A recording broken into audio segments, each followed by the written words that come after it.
యేసు పరిశుద్ధ నామంలో మీకు శుభములు తెలియజేయుచున్నాను. 80వ కీర్తన 9వ వచనము చదువుకుందాము. దానికి తగిన స్థలము సిద్ధపరిచితివి. దాని వేరు లోతుగా పారి అది దేశమంతటా వ్యాపించెను. దేని స్థలమునకు దేవుడు సిద్ధపరిచాడు? దేనికి స్థలాన్ని సిద్ధపరిచాడు? దేని వేరు లోతుగా పారినది అని మనం సందర్భమును గనుక ఆలోచన చేసినట్లయితే, దేవుడు ఐగుప్తు దేశంలో నుండి ఇశ్రాయేలీలను మోషే యొక్క నాయకత్వంలో మరి వారిని విడిపించాడు. ఐగుప్తు బానిస సంఖ్యల నుంచి ఇశ్రాయేలీలకు విముక్తిని అనుగ్రహించాడు.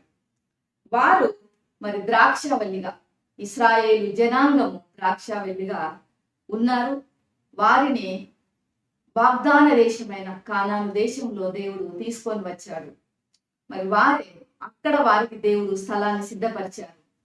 అక్కడ వారు మరి వేరు లోతుగా పారినట్టుగా, వ్యాపించినట్టుగా, ఒక ద్రాక్షవల్లి ఏ రీతిగా అయితే మరి అభివృద్ధి చెందుతుందో, ఫలిస్తుందో, అదే ప్రకారంగా అక్కడ ఆ దేశంలో ఇశ్రాయేలీలు మరి ఎంతగానో అభివృద్ధి చెందినారు.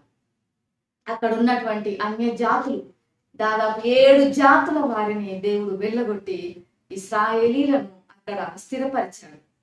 మరి ఇక్కడ మనం చూసినట్లయితే ఈ ద్రాక్షవల్లి అనగా ఏమిటి అంటే, ద్రాక్షవల్లి చాలా మరి ఎంతో సున్నితమైనటువంటి తీగ, లేదా చాలా బలహీనమైనటువంటి తీగగా ఉంటుంది. దానికి ఎదగడానికి, ఫలించడానికి సపోర్ట్ అనేది అవసరం. అలానే సంఘము ద్రాక్షవల్లికి సూచనగా ఉన్నది. మరి ద్రాక్షవల్లి యొక్క వేరుగా యేసుక్రీస్తుల వారు ఉన్నారు. కొమ్మలుగా విశ్వాసులుగా ఉన్నారు. మరి ద్రాక్షవల్లి ఉన్న సంఘమును వ్యాపించుటకు, ఫలించుటకు యేసు ప్రభువుల వారు దాన్ని చక్కగా సిద్ధపరుస్తున్నారు. ఇక్కడ మనము ఆలోచన చేసేది ఏమిటంటే, మనము ఎక్కడైతే ఉంటామో అదే దేవుడు సిద్ధపరిచిన స్థలం. ఇశ్రాయేలీలను దేవుడు ఏ రీతిగా అయితే ఐగుప్తు దేశం నుంచి తీసుకొచ్చి కనాను దేశంలో స్థిరపరిచాడు, ఆ సిద్ధపరిచిన స్థలంలో వారిని నిలబెట్టాడు, వారిని ఆశీర్వదించాడు, దీవించాడు.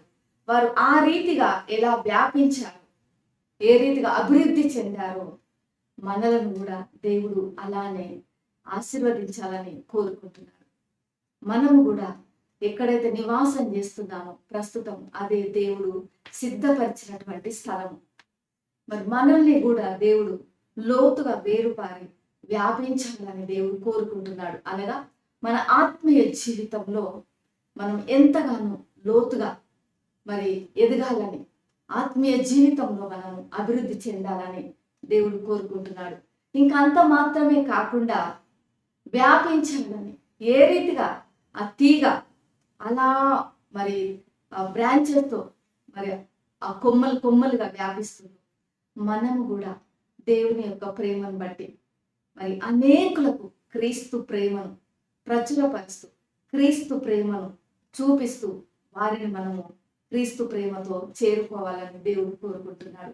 ప్రియమైనటువంటి వాళ్ళారా, ఈ ఉదయకాల సమయంలో మరి మీరైతే ఎక్కడ నివాసం చేస్తున్నారో, మీరు ఎక్కడ ఉంటున్నారు, కొన్నిసార్లు అనుకుంటుండొచ్చు, నేను రాంగ్ ప్లేస్లో ఉన్నాను, ఇది దేవుని చిత్తం కాదేమో, ఇది దేవుడికి ఇష్టమైన ప్రదేశం కాదేమో, నేను దేవునికి వ్యతిరేకంగా వచ్చినటువంటి ప్రదేశం కావచ్చు, అందుకే నేను ఇక్కడ ఎలాంటి అభివృద్ధి చెందడం లేదు, నాకు ఎలాంటి ఆశీర్వాదం లేదు, ఇక్కడ అసలు సంతోషం, ఆనందమే లేదని కొన్నిసార్లు మనం అనుకుంటుంటాము.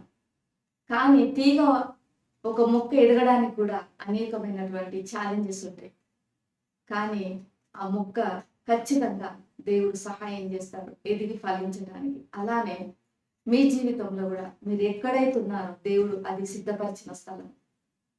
కొన్ని ఛాలెంజెస్ ఉండొచ్చు, కానీ దేవుడు ఖచ్చితంగా మీ ఆత్మీయ జీవితంలో మీరు వేరుపారి ఎదగాలని ఆయన కోరుకుంటున్నారు.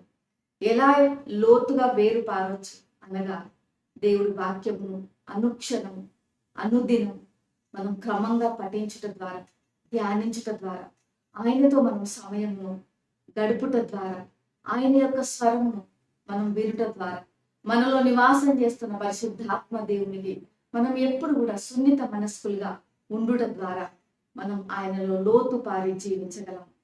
అదే రీతిగా మరి దేవుని యొక్క ప్రేమతో, క్రీస్తు ప్రేమతో ఇతరులను మనం చేరుకున్నప్పుడు మనం వ్యాపించగలం. ద్రాక్ష తీగ వలె మనము ఇతరులకు సువార్తను తెలియజేసినప్పుడు, వారు క్రీస్తును తెలుసుకున్నప్పుడు మనం ఫలించిన ద్రాక్ష తీగ వలె మనం దీవించబడతాము.